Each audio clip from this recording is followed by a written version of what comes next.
Hello everyone, I'm Dan Pinchbeck, I'm the creative director of the Chinese Room, and this is the Dear Esther developers commentary.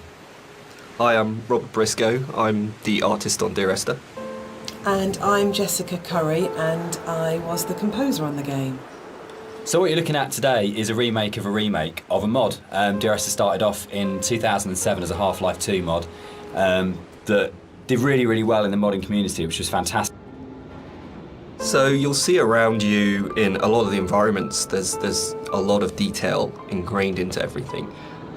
One of the things that I wanted to do with Dear Esther is bring the visuals up to the same kind of level of detail that Dan and Jess had put into the other areas of the game. So all of the history and the kind of hidden pieces of story that are intertwined with the VOs and the music and stuff, I kind of wanted to bring some of that into the environments.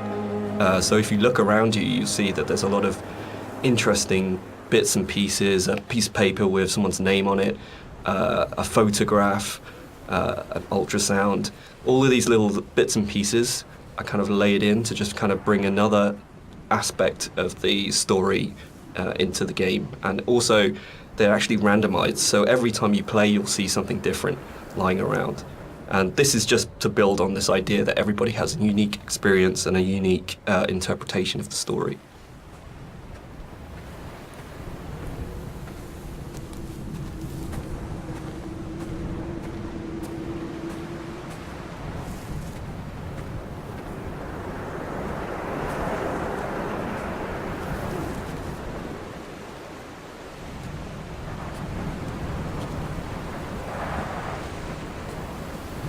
Part of the point about the whole game, I think, was this idea that rather than having a linear, straight-through version of the story, that we could have multiple story units for each place you were. And I was really interested in this idea of how you can open up that space that people can interpret.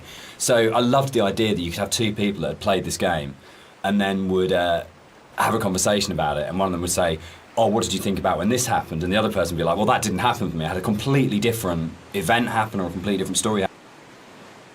When I wrote the music for the mod of Dear Esther, there was absolutely no budget whatsoever for live players, so all the music was sampled. But one of the good things about that is it actually forced me to be quite creative about how I wrote the music. So with my background in... Everything about Esther for me is a dream. The landscape is not an island, it's the dream of an island. The music is like music that you wake up because you've heard in your sleep, but you're not conscious of hearing it. And the language in the story was supposed to be like that as well. It didn't matter the sense it made, it was more about the kind of the shapes it created, if that makes sense. So this symbol on the beach, which is the golden ratio, it's one of the only things that's really left explicitly from the mod. In the original mod, there was an awful lot of more kind of symbols and kind of a much more kind of mystical, sort of magical element to the island. There was a lot of very weird stuff in there. And a lot of them came out of the commercial version because they felt like they were a little bit explicit. So something I wanted to do as an artist was create some kind of reward for the player when they explore the island. There are some areas of the game where it's a little bit more quieter, there's no music or there's no voiceovers. So I kind of wanted to create a bit of an incentive for people to explore. And you'll find around the island that these kind of like random scattered items that are usually slightly out of place from the environment themselves, but in another aspect they actually bring a little bit of story to the island itself, usually to the island or to the actual protagonists or you know, the characters that surround it. So you'll find around the island these little props and stuff. Just keep your eye out for it if you're exploring.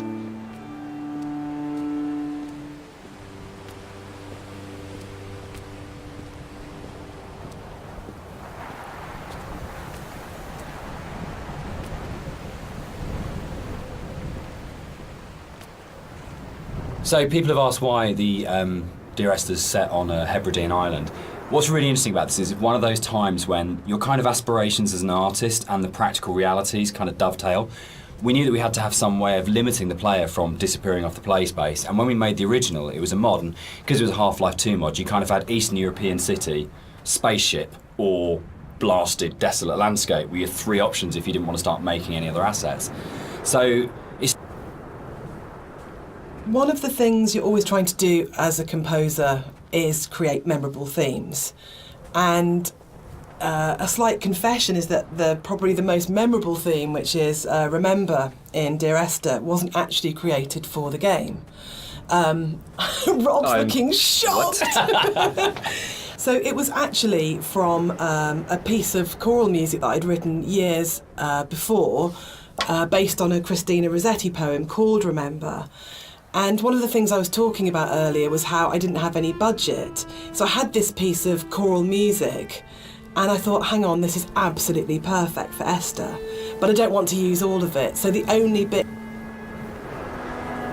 White Lines. Yeah. They actually did this. It was really cool. I found this historical document. They used to do this on Boré and the Hebrides. If their disease broke out, Really?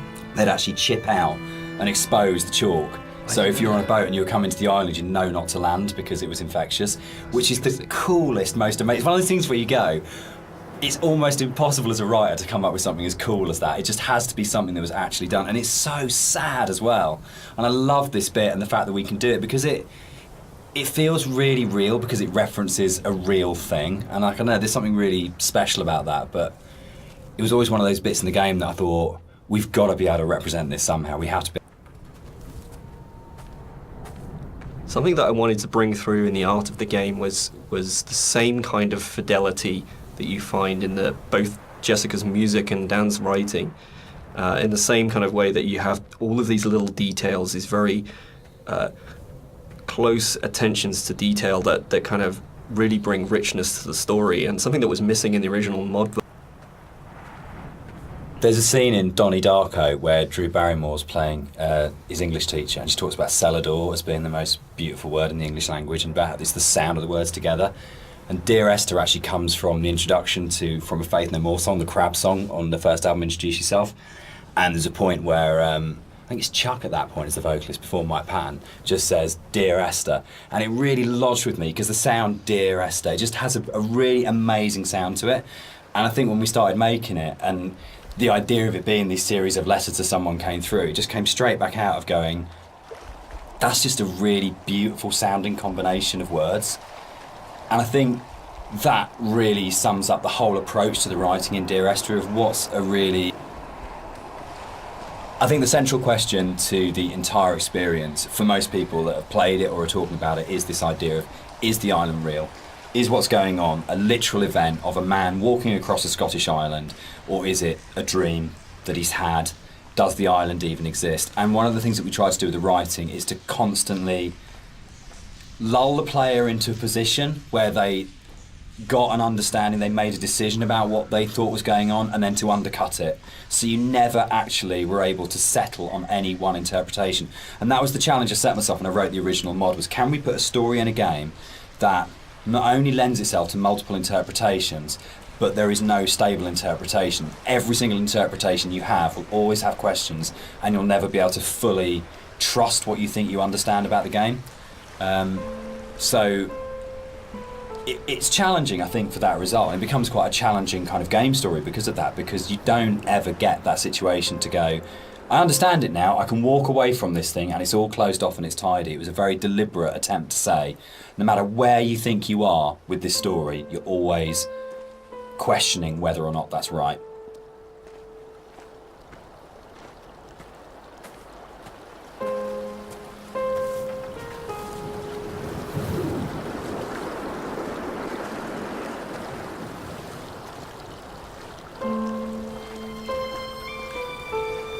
One of the things that's been most commented on with the audio and the music in Dear Esther is how sparse it is. And that was a really deliberate tactic. I wanted to leave room for the player to think and to dream and to wonder and to put their own interpretation into what was happening. And I think the problem with so much modern media is how bombarded we are constantly. It's the kind of MTV, flash in your face, constant music. And Dan and I watch a lot of drama together, and there really is constant Endless, music. which is constantly telling you what you should feel, like really clearly, and it's like being kind of beaten up by the music sometimes. And when you read a lot of reviews of Dear Esther, a lot of people say they had this time. So there's a lot of places in the game where you see a lot of strange things, and this is very deliberate.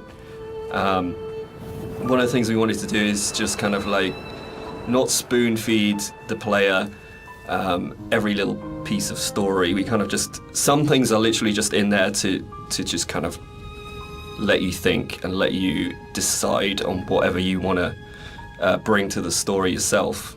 So it's kind of like I approached it like an impressionist painting where you've got like this kind of very vague outline of things, but if you stare at it enough, you can kind of like fill in the spaces, and kind of the image comes together on its own. So a lot of these kind of strange